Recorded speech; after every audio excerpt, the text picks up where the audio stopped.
Hi guys, welcome to another vlog. My name is Amit and welcome back to another 5 minute video series. ये एक नई series चालू करी है जिसमें 5 मिनट में हम पूरा कंप्लीट टॉपिक कवर करेंगे. सिर्फ काम की बात, नो बकवास 5 मिनट सीरीज चालू करी है. तो आज के वीडियो में हम बात करेंगे कि what are the 3 main jobs in UK in IT sector. अगर आप जैसे यूके में आना चाहते हो और आप फ्रेशर्स हो और अगर आप आईटी रिलेटेड कोई कोर्स करना चाह रहे हो तो उसमें कौन कौन से ऐसे 3 जॉब्स हैं जो 2025 इन सब में बहुत डिमांड करेंगे. तो आज के वीडियो में हम ऐसे 3 जॉब्स की बात करेंगे जिसमें अगर आपके पास कोई बहुत ज़्यादा एक्सपीरियंस नहीं भी है तो भी आपको जॉब लग सकता है और आपको स्किल्ड वर्क वीज़ा वाला जॉब लग सकता है. जैसे आपने अभी रिसेंटली सुना होगा कि there have been a lot of changes in terms of immigration policy in UK. तो अभी 38,500 के आसपास सैलरी होनी चाहिए आपकी to be eligible to get a skilled work visa. तो ये ऐसे 3 जॉब हैं जिसमें आपको ये जो थ्रेशोल्ड है उससे ऊपर का जॉब लग सकता है. तो सबसे पहला बात करें तो सबसे पहला ऑटोमेशन इंजीनियर.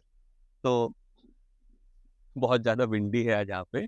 तो सबसे पहला जॉब है ऑटोमेशन इंजीनियर. तो ऑटोमेशन इंजीनियर ये वो जॉब है जिसमें आप बहुत सारी चीज़ें कंपनी के जो भी प्रोसेसेस हैं उसको ऑटोमेट करने के लिए काम करते हो. तो ये ऐसा रोल है जो कि ऑलमोस्ट हर एक कंपनी में होता है.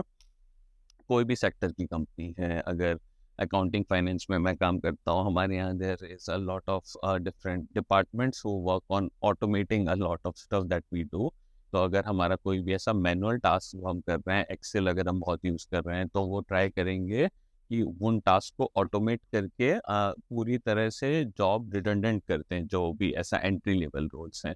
तो पहला ऑटोमेशन का काम है. Automation analyst is a entry level position. इसके लिए आपको क्या करना पड़ेगा, आपको अ, कोई भी ऑटोमेशन के आपको टूल सीखने पड़ेंगे. तो जैसे one tool is called robotic process automation, RPA बोलते हैं, जिसमें आप पूरा प्रोसेस डिफाइन कर सकते हो. फॉर एग्जांपल आप इस सेल से कॉपी करके दूसरे शीट में वहाँ पेस्ट कर रहे हो या इस तरह का अगर आपका काम है तो आप आरपीए टूल से आप ऐसा बना सकते हो कि वो अपने आप से होने लगेगा. उसके बाद आप बहुत सारे वीबीए विजुअल बेसिक्स से आप ऐसे टूल बना सकते हो जिससे ऑटोमेट हो सके.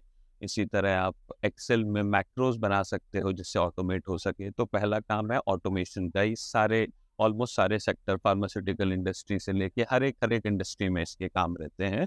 और अभी काफ़ी सारी companies due to cost cutting strategies they are hiring a lot of automation engineers. तो जिससे कि ओवरऑल अपनी वर्कफोर्स वो कट कर सकें. अभी आपने जैसे सुना होगा कि बहुत सारी कंपनीज ने 8% 10% अपनी वर्कफोर्स से लोगों को निकाल दिए. बड़ी बड़ी गूगल, मेटा, इन सब कंपनीज ने, क्योंकि बहुत सारा जॉब उनका ऑटोमेट हो गया है.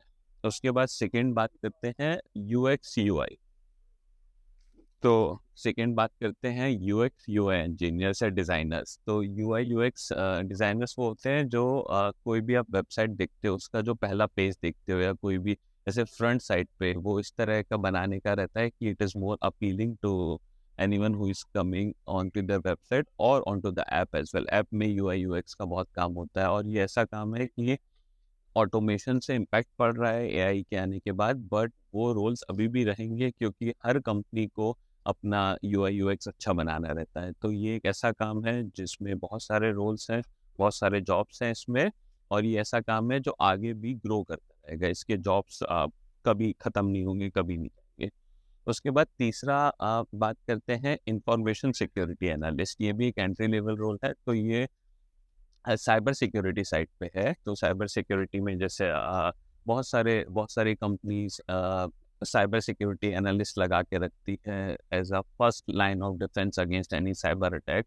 उनका काम या पूरे डिपार्टमेंट का यही काम होता है to prevent these kind of attacks. क्योंकि अगर आपके ऊपर साइबर सिक्योरिटी अटैक होता है, अगर आपका कोई भी डेटा ब्रीच होता है आपकी कंपनी में, तो it has a lot of financial as well as reputational impact. आपकी रेपुटेशन खराब हो जाती है. तो ये ऐसा काम है, इसके लिए आपको कुछ कुछ साइबर सिक्योरिटी रिलेटेड सर्टिफिकेशन करने पड़ेंगे.